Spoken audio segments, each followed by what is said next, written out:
Welcome to Dumpster Diving, where we look at something horrible from the past. Today, Seventh Heaven. Before we begin, I'd like to thank the random person who suggested this episode on a Funny or Die video. If you have a suggestion for something you'd like to see on Dumpster Diving, just leave a comment on this or any other video on YouTube, and we'll get to it. The episode begins with Lucy having a sleepover with her new bestie Nicole. We've never seen Nicole before, and we'll never see her again, so we can all figure out where this is headed. Lucy asks Nicole if she was stranded on a desert island, if she'd rather be with Matt Damon, Leonardo DiCaprio, or Danny Johnson from their biology class. Nicole passes up the chance to be part of DiCaprio's Pussy Posse and decides on Danny Johnson. Mary's being an imaginary cockblock and is clearly annoyed with these two 15-year-olds. Although Mary should be mad at her mom. She wouldn't have to share this bedroom if her mom hadn't taken so many trips to desert islands with their dad. Nicole says she's too ugly to date Danny Johnson, and Lucy tells her to think positively.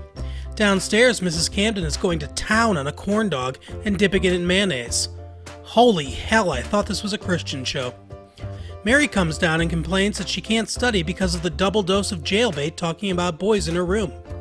Mr. Camden offers his office, and her mother scolds her for leaving her reading assignment till the last minute. Mary isn't hearing that noise, though. Her spidey sense has gone off the rails about this Nicole character. Given what actually became of Alison Mack and her weird sex slave cult, I'm chalking this one up as a win for Mary. In the other room, Ruthie tries to get Simon to play with her. God may be all-powerful, but I don't even think he could convince me that these two are actually related. Simon says he has to study, but Ruthie says she doesn't because she's naturally smart and a gifted athlete. Simon tells her that because of this, she won't be getting much attention when the twins arrive, since she's doing great without extra help. Matt's at the library and he spots a pretty girl named Becky. He says they share a class together and she complains she did poorly on the test. Matt says he got an A. Oh, I could use your A. Matt only wants to know if she could use his D and asks her out. Becky shuts him down and bails. Matt is stunned and says he's losing it. At school, Lucy is going through a Sephora sampler in her locker before meeting up with Nicole, who's just standing mute in the middle of the hall. Nicole says she's worried that Lucy wasn't going to come because she's her only friend, and Mary passes by them, giving the two of them the stink eye.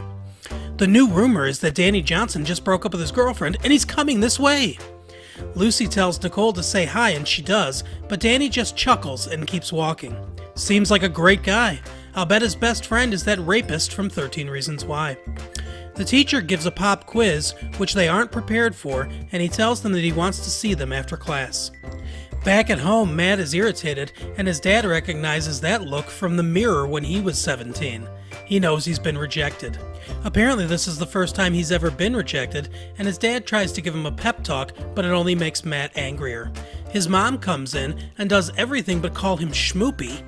None of it helps though, and Matt leaves despondent. Lucy's biology teacher tells her and Nicole that they're both failing, and they need to pull their grades up or repeat the class.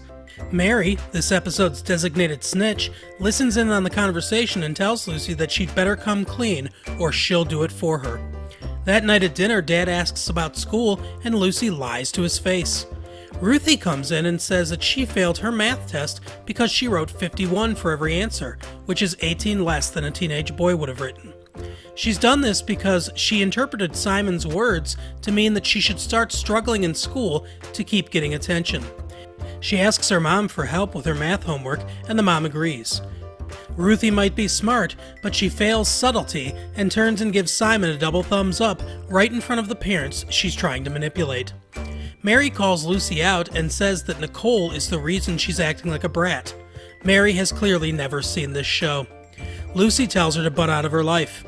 Simon warns Ruthie that if she keeps failing tests, she's going to be riding the short bus. Mary snitches on Lucy. She demands that Lucy get in trouble, but they say they're going to wait and see if Lucy comes clean on her own. They then remind Mary of the family motto, snitches get stitches, and Mary stomps out. Upstairs, Matt pulls Mary into his room. He's gone full manic and demands Mary to name things about him that women wouldn't like. Mary opens up about all the things she doesn't like about Matt, and he kicks her out of his room. Mom and Ruthie are studying, and Ruthie answers all the questions wrong. Ruthie says they'll have to study every night even after the babies come. Mom says Ray Charles could see through that shit. Dad talks to Lucy about biology, and he says he'll tutor her and Nicole until they get their grades up. Even though she lives in a house with roughly 50 people, Mary still opens a closed bathroom door and walks in on Nicole doing some biology homework of her own, cutting herself. At college, Matt finds the girl who rejected him and offers to help her study. She accepts, and it looks like Matt is going to get wet after all. Mary and Lucy are arguing at the stairs, and the parents show up. Mary comes clean about what she saw, and Lucy doesn't believe her. She says that Mary would say anything to split up their friendship, and Mary says she was only looking out for Lucy and her friend. I don't see how, though, because even after Mary found out about this, she didn't try to get Nicole help. All she wanted to do was get Lucy away from her. Did she think that she was bleeding herself because she had the plague? Nicole's dad comes over and Mr. Camden tells him that menstruating isn't the only bleeding that his daughter's doing. The dad already knows. She had been doing this before and stopped. He's upset that she's cutting again. We get shades of an after-school special, and Camden recommends a place in Chicago that helps with this problem. Matt and Becky are studying at her apartment, and Becky's boyfriend shows up. That's why she rejected him. She didn't tell him the reason because she must have known she was on a television show and needed to create tension. Lucy and Mary make up and have a pillow fight. Nicole comes over to say goodbye. She's moving to Chicago to join the program. She says it won't be forever though, because if she does well in the program, she'll be back next semester. Only we never see her again, because she probably fucking started a sex trafficking cult. Lucy, you dodged a bullet there. Thanks for watching this episode of Dumpster Diving. Come back every Thursday for more episodes, and every Tuesday for deleted chapters from famous novels. Please like, subscribe, hit that bell icon to be notified when new episodes come out. Check the description for our social medias and websites of interest. Thanks again for watching. See you next time.